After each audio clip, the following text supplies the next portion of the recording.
ಸಚಿವ ನಾಗೇಂದ್ರ ಅವರ ರಾಜೀನಾಮೆಗೆ ಆಗ್ರಹಿಸಿ ಬಿಜೆಪಿಗರು ನಡೆಸುತ್ತಿರುವ ಪ್ರತಿಭಟನೆಗೆ ಸಂಬಂಧಪಟ್ಟಂತೆ ಬಾಗಲಕೋಟೆ ಜಿಲ್ಲೆಯ ಜಮಖಂಡಿ ನಗರದಲ್ಲಿ ಸಚಿವ ಸತೀಶ್ ಜಾರಕಿಹೊಳಿ ಅವರು ಪ್ರತಿಕ್ರಿಯೆ ನೀಡಿದ್ದಾರೆ. ಕೇವಲ ಕೇಸ್ ಇದೆ ಎಂಬ ಕಾರಣಕ್ಕೆ ರಾಜೀನಾಮೆ ನೀಡಬೇಕು ಎನ್ನುವುದು ಸರಿಯಲ್ಲ ಎಂದು ಹೇಳಿದ್ದಾರೆ. ಕೇಸ್ ಇದ್ದ ಮಾತ್ರಕ್ಕೆ ರಾಜೀನಾಮೆ ಕೊಡಬೇಕಾದರೆ ಪ್ರಕರಣ ಎದುರಿಸುತ್ತಿರುವ ಎಲ್ಲ ಸಚಿವರು ಕೂಡ ರಾಜೀನಾಮೆ ನೀಡಬೇಕಾಗುತ್ತದೆ. ಕೇಂದ್ರ ಸರ್ಕಾರ ಹಾಗೂ ವಿವಿಧ ರಾಜ್ಯಗಳಲ್ಲಿಯೂ ಸಚಿವರು ಮತ್ತು ಮುಖ್ಯಮಂತ್ರಿಗಳ ವಿರುದ್ಧ ಪ್ರಕರಣಗಳಿವೆ. ಹೀಗಾಗಿ ಎಲ್ಲರಿಗೂ ಒಂದೇ ನ್ಯಾಯ ಇರಬೇಕು ಎಂದು ಸತೀಶ್ ಜಾರಕಿಹೊಳಿ ಅವರು ಸ್ಪಷ್ಟಪಡಿಸಿದ್ದಾರೆ. ಸಚಿವ ನಾಗೇಂದ್ರ ಅವರ ರಾಜೀನಾಮೆ ಕುರಿತಂತೆ ಅವರು ಮಾತನಾಡಿದ್ದು ಹೀಗೆ. ಹಂಗೆ ಗಲಾಟೆ ರಾಜೀನಾಮೆ ಕೊಡೋದ್ರ ಕೇಸ್ ಎಲ್ಲರ ಮ್ಯಾಗ ಅದಾವ. ಕೇಂದ್ರ ಸರ್ಕಾರ ಮಂತ್ರಿಗಳ ಮೇಲೆ ಅದಾವ.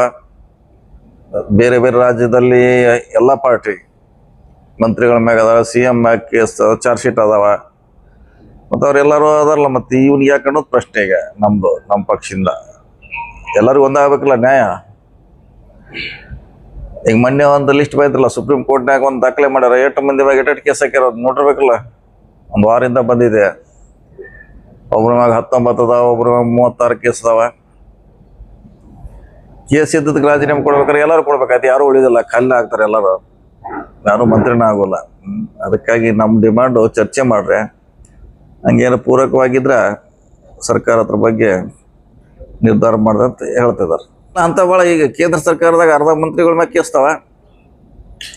ಈಗ ಪ್ರಧಾನ ಅವ್ರದ್ದು ನೈತಿಕತೆ, ಅದು ಮಾರಲ್ ರೆಸ್ಪಾನ್ಸಿಬಿಲಿಟಿ. ಯಾಕಂದ್ರೆ 26 ಲಕ್ಷ ಜನರ ಭವಿಷ್ಯದ ಬಗ್ಗೆ ಇತ್ತದು. ಮತ್ತು ರಾಜೀನಾಮೆ ಕೇಳಿದ್ರು, ಕೊಡಿಸ್ತಾರೆ ಯಾರು? ಅವ್ರ ಪಕ್ಷ ನಿರ್ಧಾರ. ಅದು ಡಿಮಾಂಡ್ ಮಾಡಿದಾರು, ಓಕೆ, ಜಂಜಿ ಅವರು ಅದು ಡಿಸಿಷನ್ ತಗೊಂಡು ಅವ್ರ ಪಕ್ಷ. ಇಲ್ಲಿ ಪಕ್ಷ ಏನು ಹೇಳ್ತಿದ್ರೆ, ಈಗಾಗಲೇ ಇದು ಲೋಕಾಯುಕ್ತ ಕ್ಲೀನ್ ಚೀಟ್ ಕೊಟ್ಟಿದೆ ನಮಗೆ, ಅದಕ್ಕೆ ತೆಗಿಲಿಕ್ಕಂತ ಬರೋದಂತ ಹೇಳಿದ್ದಾರೆ ಅಷ್ಟೇ. ರಸ್ತೆ ಗುಂಡಿ ತುಂಬುವಂಥ ಕೆಲಸ ಒಳ್ಳೆ ರೀತಿಯಿಂದ ಮಾಡಿದ್ದೀವಿ. ನೀವು ಯಾವ ನಮ್ಮ ಗಮನಕ್ಕೆ ತಂದ್ರೆ ಅದಕ್ಕೆ ಕೇಳ್ತೀನಿ ನಮ್ಮ ಅಧಿಕಾರಿಗಳಿಗೆ. ರಸ್ತೆಗಳು, PWD, ನೀರಾವರಿ, RDPR,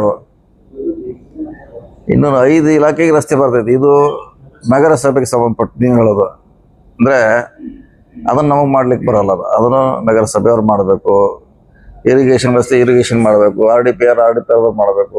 ವಿಲೇಜ್ ರಸ್ತೆ ನಮಗೆ ಓನ್ಲಿ ಸ್ಟೇಟು ಮತ್ತು MDR ಡಿಸ್ಟ್ರಿಕ್ಟ್ ರೋಡ್ ಬರ್ತಾವೆ. ಅವು ಏನಾರ ನಮ್ಮ ಗಮನಕ್ಕೆ ತಂದ್ರೆ ನಾವು ಅದನ್ನು ಈಗ ನನ್ನ ರೀತಿಯಿಂದ ಒಳ್ಳೆ ರೀತಿ ಇಟ್ಟಿದ್ದೀವಿ. ನೀವೇನು ನಮ್ಮ ಗಮನಕ್ಕೆ ತಂದ್ರೆ ಅದನ್ನ ಬೇಕಾದ್ರೆ ಇಮಿಡಿಯೇಟ್ ರಿಪೇರಿ ಮಾಡಿಸ್ತೀವಿ. ಮಳೆಗಾಲಕ್ಕಿಂತ ಮುಂಚೆ ಮಾಡಿದ್ವಿ ನಾವು. ಇಲ್ಲಂದ್ರೆ ಅವ್ರು ಮಾಡ್ಲಿಕ್ಕೆ ಹೇಳೋಣ. ಅದು ನಮ್ಮದು ಇದ್ರೆ ಅಷ್ಟು ಕಡೆ ಎಲ್ಲ ಕಡೆ ಶೆಡ್ಗಳು ಇಟ್ಕೊಂಡು ಅಂಗಡಿ ಇದಾವೆ, ಎಲ್ಲರೂ ಮಾಡಿದ್ದಾರೆ. ಸೊ ನೋಡೋಣ, ಅದ್ರ ಬಗ್ಗೆ ಸರ್ಕಾರ ಒಂದು ಡಿಸಿಷನ್ ತೊಗೋಬೇಕಾಗ್ತೈತಿ. ಮಾಡಿದ್ರೆ ಆದಷ್ಟು ಬೇಗ ಮಾಡ್ತಾರೆ ಈಗೆಲ್ಲ. ಯಾಕಂದ್ರೆ ಮಂತ್ರಿಮಂಡಲ ವಿಸ್ತರಣೆ ಗೊಂದಲ ಐತಿ. ಈಗೆಲ್ಲ ಬಗೆಹರಿದ್ರೆ ನೀವು ಹೇಳ್ದಂಗೆ ಬೋರ್ಡ್, ಕಾರ್ಪೊರೇಷನು, MLC ಮಾಡ್ತಿರ್ಬೇಕು. ಸಕ್ರಿಯ ಕಾರ್ಯಕರ್ತರು ಹಲವಾರು ವರ್ಷದಿಂದ ಅದೆಲ್ಲ ಈಗ ಅದನ್ನೇ ಕೊಡ್ಲಿಕ್ಕೆ ಮಾಡಿದ್ವಿ. ಆಲ್ರೆಡಿ ಲಿಸ್ಟ್ ಮಾಡಿದ್ದಾರೆ. ಈಗ ಜಮಖಂಡಿಗೆ ಯಾರು ಕೊಡಬೇಕು, ಬಾಗಲಕೋಟೆ ಯಾರು ಕೊಡಬೇಕು, ತೀರ್ದಾಳ ಯಾರು ಕೊಡಬೇಕು ಅಂತ ಲಿಸ್ಟ್ ಮಾಡಿದ್ದಾರೆ. ಬೇಕು ಕೊಡ್ತೀವಿ.